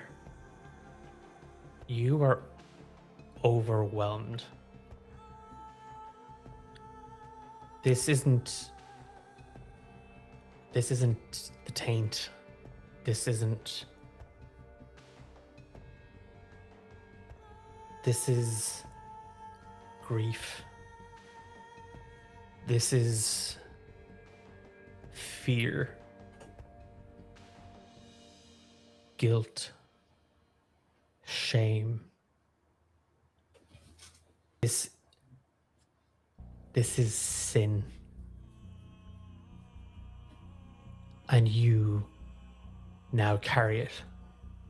Right. Take a point of fraying. Damn it. Okay. But as you feel this just completely wash over you, there's an emptiness in your stomach. Like the bottom half of you has just fallen out. Rage, greed, hunger.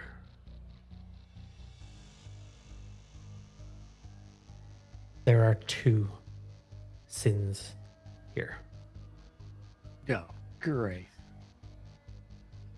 Everybody rolls for initiative. Yeah. Okay. I have dice. No, I don't. Where are my dice? Do the maps give us plus 1d4 to initiative? Yeah, I think there was. Yeah, From- the target adds 1d4 to the initiative rolls as well. Yay! I needed that. Yeah, I need one too. It's not much better. Well, it was so bad to begin with. I mean, Yeah. Yeah. Maliki peaked with that nat 20 earlier, like. Does anyone want to go first?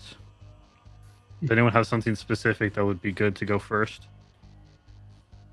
it depends on the arrangement of the wolves for me. I could definitely go first. Cool.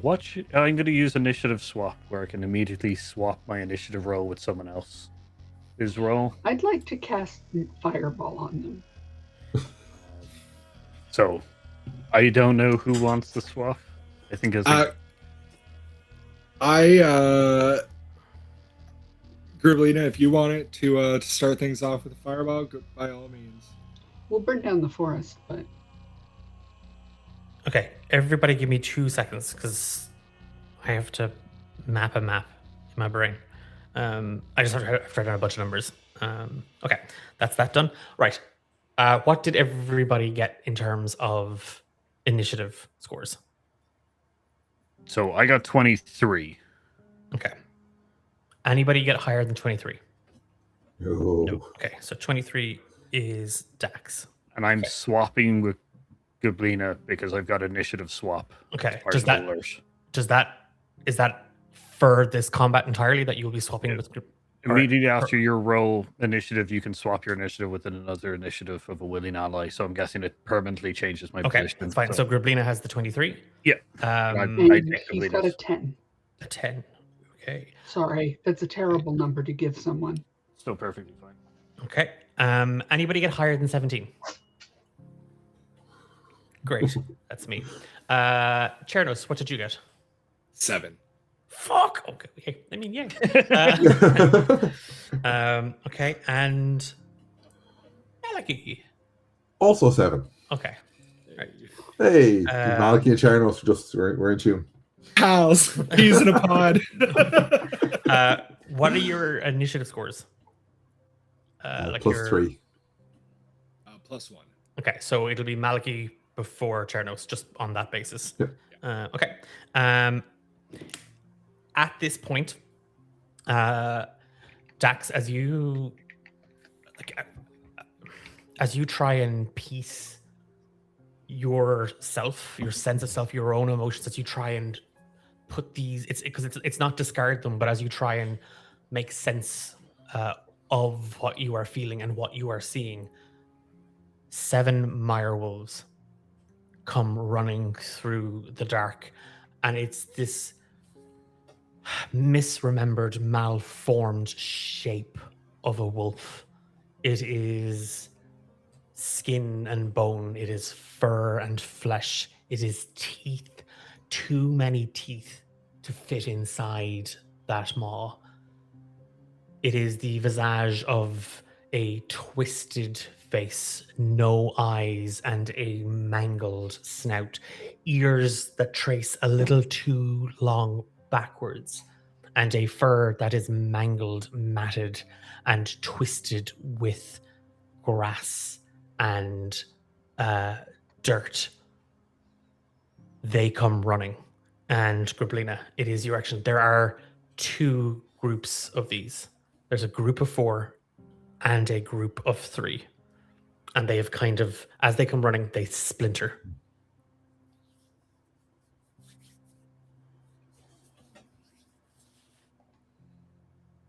Yep, Grablina, it's you. All right. I would like to catch as many as possible within a 20-foot radius sphere. You'll catch the 4 or the 3 because they're not. It's not that they've. It's a pack of 4 and a pack of 3, so you can catch the 4 if you want. I'll do the 4. So I'm going to cast it, and it is a 16 dex save. Okay. So I'm gonna roll a blanket for this because I'm running them as 2 separate packs. If that's okay. Only if you roll low. Did I say a blanket? I meant like individual snugs. It's a 9. So the number I rolled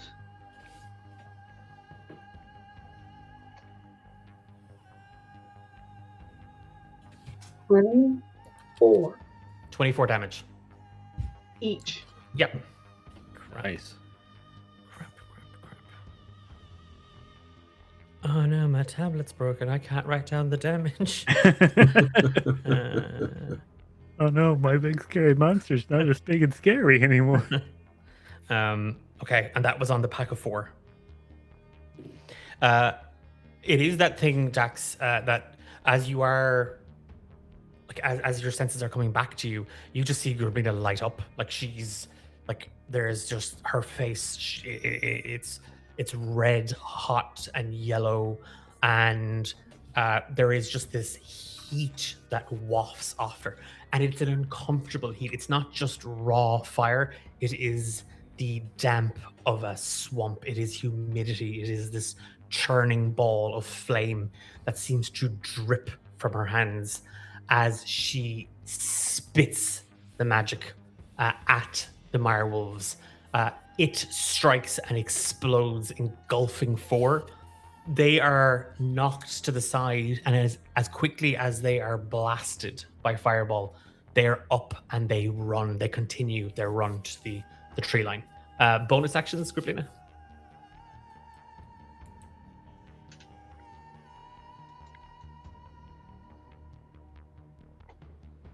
I don't know if Kate can hear us. Nope, we've lost Kate. Well, that's no bonus actions for Griblina then.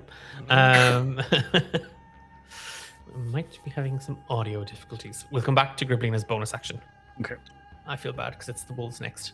I feel bad for like a second. I need all of you to make a wisdom saving throw, please. It's a DC 13. 18. Okay.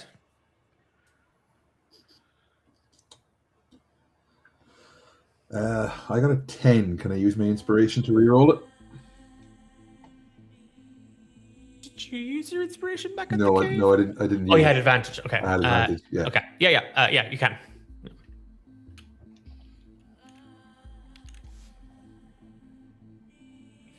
That will be a 21. 21 for Chernos and Maliki. I'm going to stick with that 10. You're going to stick with the 10. Not a 1. Okay. So yay for the 10. But you have lost your reactions.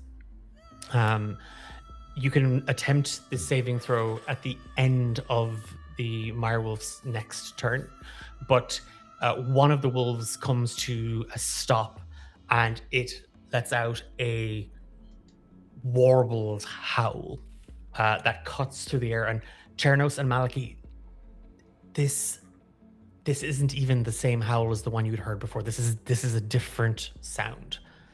This is the howl of a mirewolf, and it rings in your ear, Maliki. And there is just this. You can't get it out of your head. It begins to become like a kind of a chorus. The other 3 wolves just continue to run towards you, and in that, the 2 are going to go for you, Dax, and that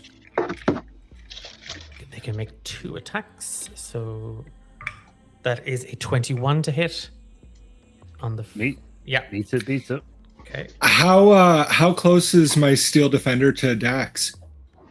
Oh, I imagine you're all bunched up. Yeah. Okay. My steel defender would like to use reaction deflect attack. It imposes disadvantage on the attack roll of one creature it can see within 5 feet of it, Okay. provided the attack roll is against a creature other than the defender. Okay. So that's a 16 for it to bite you. So its bite misses, but now it's on you and it's going to claw. And that's a 7 to hit. So that doesn't hit. And then the other one attacks for 22. There's 2 hits. And 19 on the claws. Cool. I'm going to use. Sorry, not 22, not 19 damage. 19 to 19 to hit. So 19 Yeah. doesn't hit. So Okay, the 22 perfect. hits. Okay, and then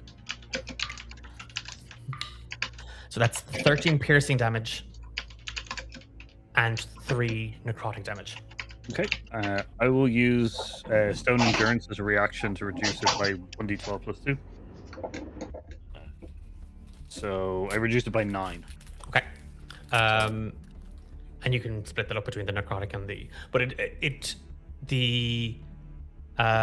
the first Mirewolf, as it gets on top of you, you just come back to your senses, completely and totally back, and you are able to kind of just bring up your sword at that moment as it kind of lashes out, and then as it goes to just carve you with its claws, the steel defender, it just slams into it, knocking it off its balance.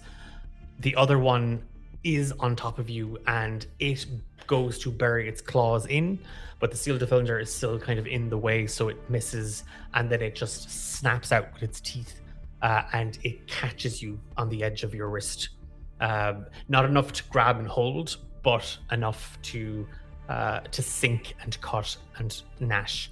That is, and then the other one is going to go for you, Malachi. Okay. And that is a 14 to hit with its bite. Misses. Okay. And a 11 to hit with its claws. Also misses. Okay. Yeah, it's on top of you. You saw it coming, and it's a half a step back and a turn as it snaps and then swipes out with it. Its left paw is broken. Like the bone has set itself in it, and the claw is twisted and gnarled as it slashes out. That is the Mirewolves done. One stopped to make the howl. Two attacked Dax, and the fourth attacked Malachi. That brings us to the next three. And sorry, it's just the way they rolled. Griblina. That is a 15 to hit. Now, I don't know if Kate has gotten headphones back. So if you bear with me, I think I have Griblina's character sheet open that I can pull. That particularly... Nope, I do not. I think Kate said miss. Miss? And She put it in the chat. I can't reconnect my headset. No, here. Speak. I can respond by Discord. Oh, she put it into the Twitch chat. There's like a million group chats. I don't know which one I'm looking at. And the Twitch chat. Okay, but I'm only seeing. I can't reconnect my headset. No, not hear or speak. I can respond by Discord. On the Twitch chat. Twitch chat. Sorry. Yeah. Miss, I'm wearing mage armor. Okay, sorry.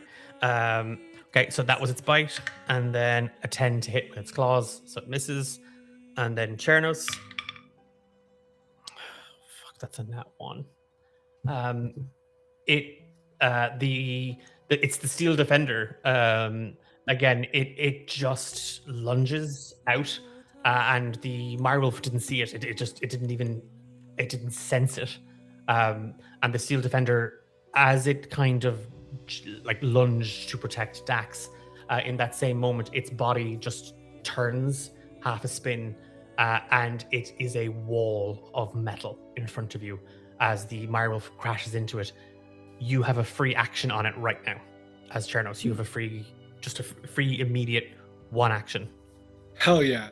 I'm going to attack it. I lift my prosthetic arm, the filigree silver arm that I've crafted in the same kind of way that the Steel Defender made. And from it, the spiraling filigree forms like a giant, like unnecessarily large warhammer. And I want to roll attack on it.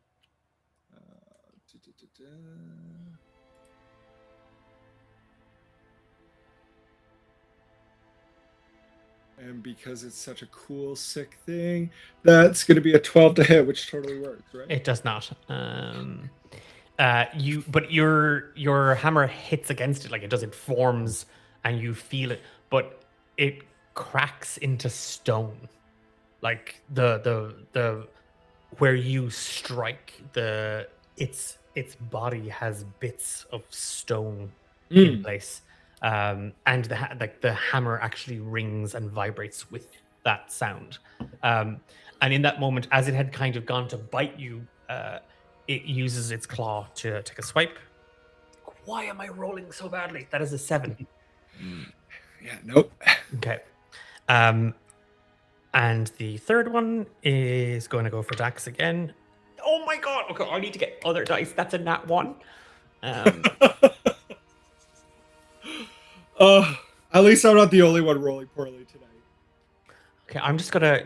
So, Paul, if you want to roll for your attack, I actually, you know what the worst part is? I don't have any other dice. These are the only dice I have on me. Yeah, the rest of my dice are in storage. That's fine, Declan. This is what we want.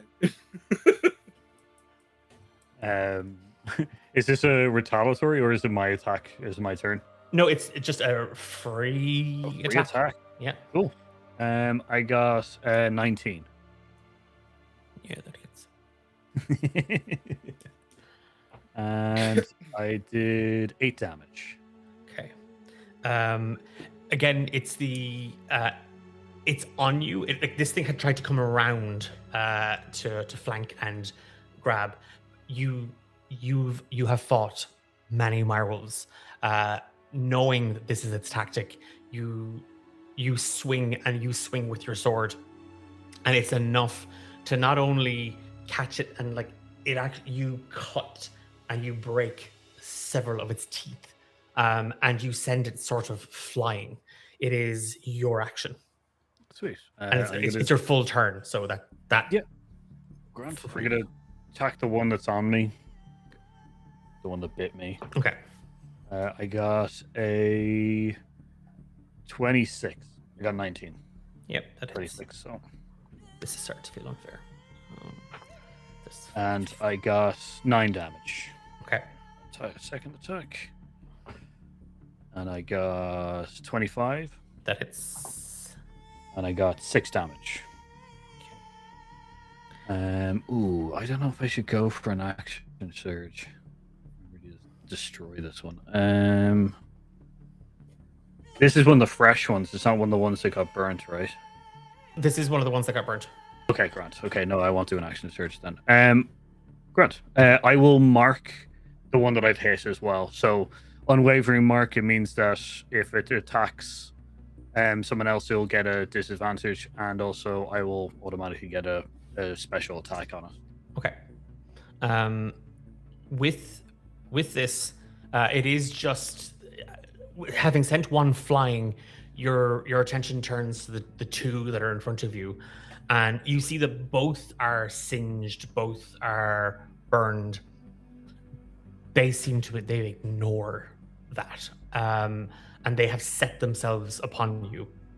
2 at your front, 1 to your side, almost kind of flanking your back. You bring your longsword straight down on top of it. Again, it finds something hard, and there is a ringing of metal and a splintering of wood and bone as your sword finds the back of the direwolf, and you swing down a second time, barely lifting the sword up, but with the same force and strength. There is a yelp of pain out of the direwolf. Malachi. Okay, so there's one that attacked Malachi, wasn't there? Yes, there's, yeah. Okay, so first up, bonus action, Malachi is going to summon his packed weapon. Okay. So that tattoo that he has on his arm of smoke and shadows, it all flows down into his hand and forms into a rapier. Okay. And I have choices. Sorry, that was bonus action. I can't do that. So he is just going to attack with the rapier. And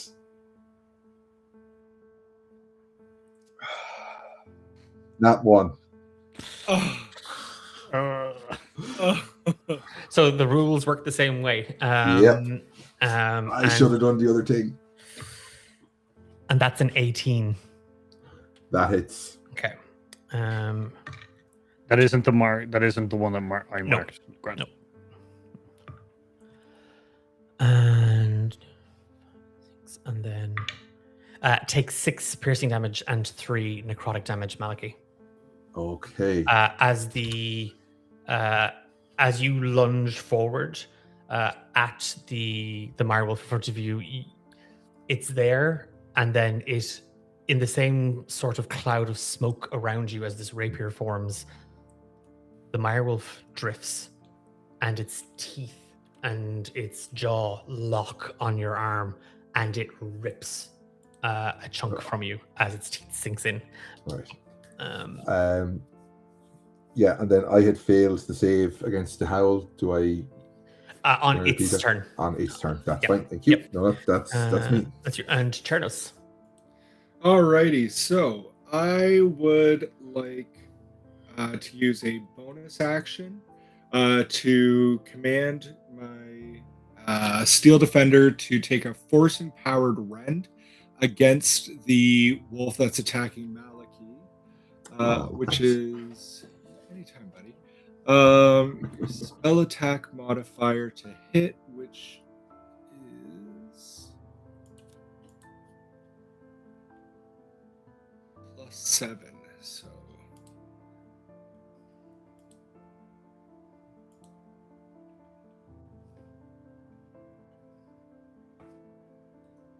is that a nat 20? I think that's a nat 20. So nat 20 +7, and that is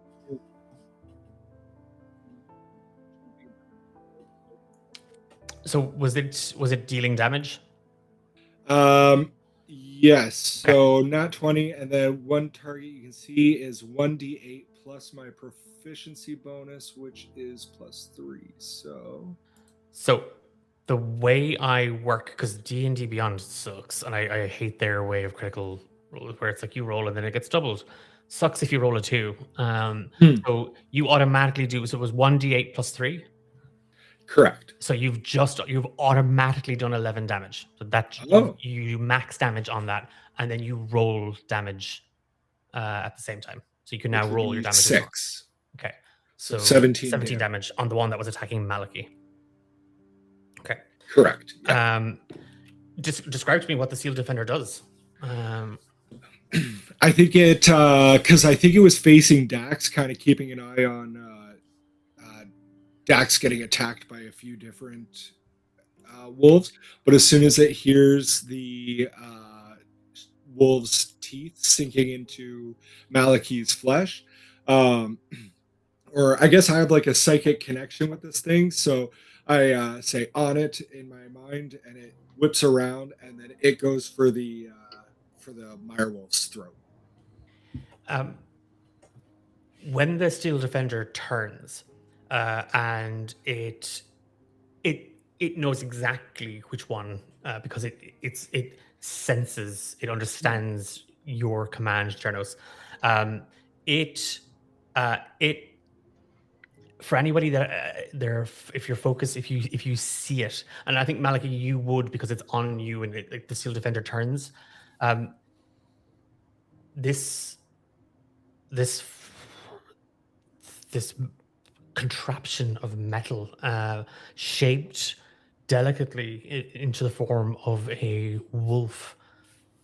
It turns, and immediately you see the metal bend, like it just opens in a way that a wolf's mouth can't, and it lunges forward, and the metal snaps shut like the jaws of a bear trap around the direwolf, and it starts to twist and turn its head, flailing almost. The direwolf is like a sock puppet in its mouth, as it is lifted up, and it is yelping in agony. And that screaming howl gets closer. Damn. Action. So you took that was your bonus action. So that was my bonus action. I'm going to now that my warhammer is fully formed, I'm going to grasp it with both hands, and I'm going to take an attack against the wolf that attacked me. That is a 26 to hit. Yep, that hits. And that is going to be 10 bludgeoning damage. And then I also get an extra attack, so I'm going to take another swing on it. And that is a 20 to hit. That hits. And that is 9 damage, so 19 in total. Okay, wow. Yeah, it's Maliki, it's horrifying because you saw this metal wolf, Chernos's Steel Defender.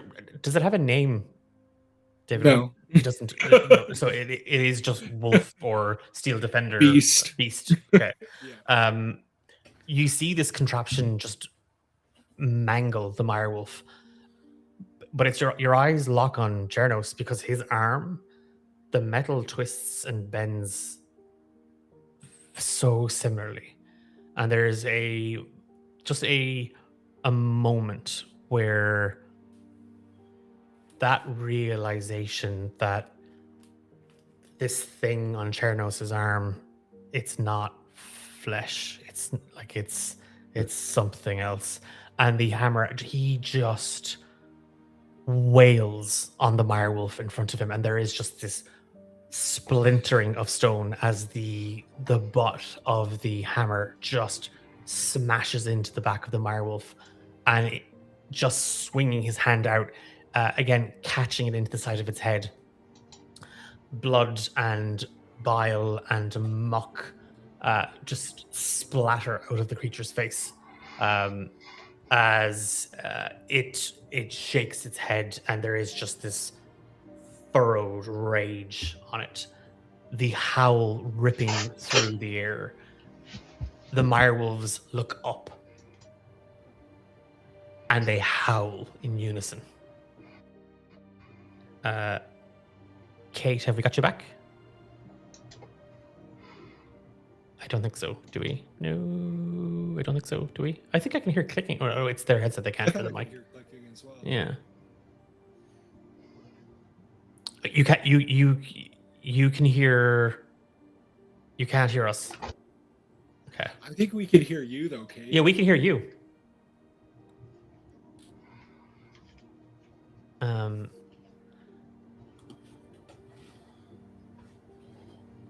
Oh no. Okay. Shite. In this moment, as you see the wolves howl outwards, there's upwards. There's a moment where cutting through all of that sound, all of that wailing, screaming, broken howling, something else joins it.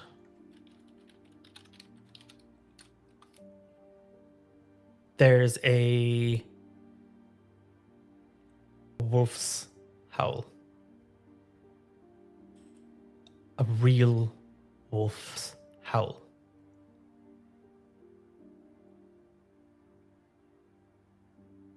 I see it's a scribbliness action.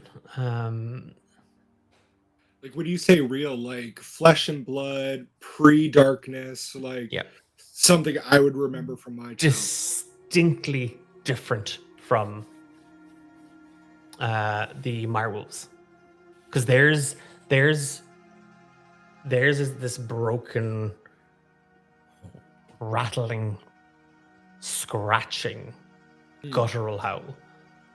This is a pure howl. A clean howl. Historically, how do natural creatures react to these They run. things? They run. It's why again, Dax's point earlier on that silence that usually signifies the presence of a direwolf or any sort of creature of the lasting dark. The natural world, things of the old world, things before the lasting dark. They run. They flee. They hide. They go quiet.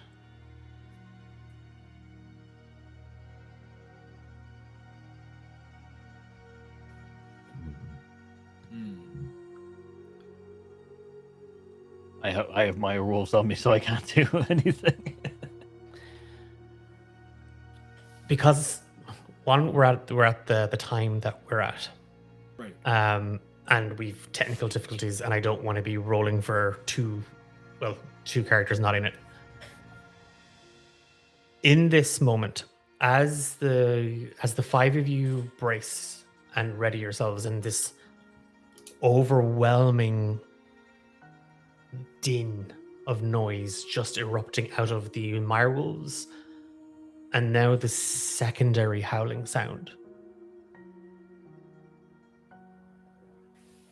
Dax, you in the distance see someone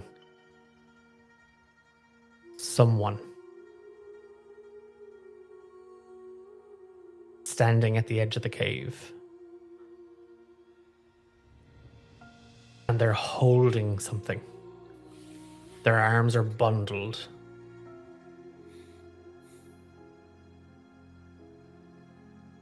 And they strain to point.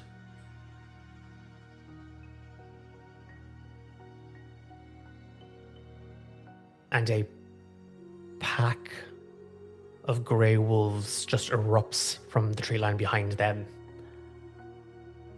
And 8 wolves charge towards ye and the Mirewolves. And that is where we will leave the session. Oh my god. Um, What is that? Apologies for the tech stuff. It happens. Look, it happens. I just got internet working properly, so it happens to the best of us, and in my case, the worst of us. A massive thank you to Kate, David, Paul, Aidan, and Di. Because though Di wasn't able to join us, they did roll in advance, and you used Jinara quite well. I'm Declan, and I have been your game master. This has been the Emberlight Saga Howling at Blue Pines Part 2. We're back in 2 weeks' time for the next, for the next installment of this quest and this mission. And whether that means we uncover the identity of this creature, this being, whether we figure out the source of these 2 sins, all of it is very much up in the air. But we are back on Wednesday for the Quiet Between, a chance to see other parts of this world and to see our Emberlight members on their downtime exploring and figuring out who they are and what their place in this world is. What were the 2 sins? You'll have to watch the next episode to find out. Scary. They were scary. Yes. Okay. We'll take that. Yeah. We'll take that. Aidan. That was pretty good. Charnos was so hot. Jesus. I'm going to very, very quickly mention. So yes, we are back on Wednesday, but if you haven't seen this, we've announced today that D8 Dungeon Drive is back at the end of August 28th to the 30th. So it's a full weekend of tabletop role-playing games. If you've never heard of the D8 Dungeon Drive, that is the annual TTRPG fundraiser that we organize here at D8 Dungeon, where we pick a charity or organization to help support by playing games and raising funds for them. We are looking for game masters. We are looking for players. We're looking for volunteers.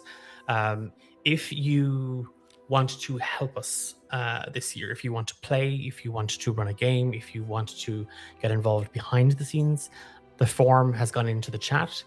If you can't, if those dates don't work for you this year, that's totally fine, but maybe you know others, maybe your own role-playing group wants to get involved. Last year we had the absolute privilege getting to work with Hexes and Vexes, and I'm annoying Emily again about it. But I'm also annoying Omar from A Tale of D20s about maybe taking D8 Dungeon Mania stateside and pitting the US against Australia and the EU. So we might be looking for folks, we might be looking for the best and worst and most terrifying characters from our friends in the United States and Canada to get involved. As part of the Commonwealth, can we be associated with the EU? Or Australia? No offense, Americans. Oh, Ben's just revealed what his bloody acronym was. Thanks, Ben. I pitched the Derek Zoolander Center for Children Who Can't Read Good and want to learn to do other stuff good too as the charity, but it was shot down because nobody knew what you were talking about. So, because he just gave us the letters. That form is live. It's an expression of interest. So even if you're not certain, if you're like, yeah, I could run a game, but you don't know what the system is, don't worry. We don't need those details right now. It's just kind of if you have an idea for something. Last year, we raised together an incredible amount of money. We raised over $14,000 for Project Hope. My goal this year is to raise that much money, if not more again. And we can only do that with your help and support. So if you can play and get involved, great. If you can't, but you know people who might want to, share that link. Send them over to the D8 Dungeon Discord. I have 2 messages I can see out of the corner of my eye. I have 2 messages from Emily from Hexes and Vexes. So I hope there's good news and I don't have to come back here next week and give out about Emily. I'll do that anyway. Right, I've taken up enough of everybody's time. We're back on Wednesday for the Quiet Between. If you haven't seen it, Ben and Declan on a roll are on a little hiatus. We're having a summer break. So we aren't back. But there is a brand new episode of Romancing the Dungeon dropping on Friday. So you've plenty of time to catch up on the last episode if you haven't already. I promise it wasn't traumatizing. Yeah. Okay. That's it from us. Thank you so much again to Kate, David, Paul, Aidan, and Dahi, and to everybody in chat for joining us this evening and spurring our group on. We'll see you all very, very soon. Take care.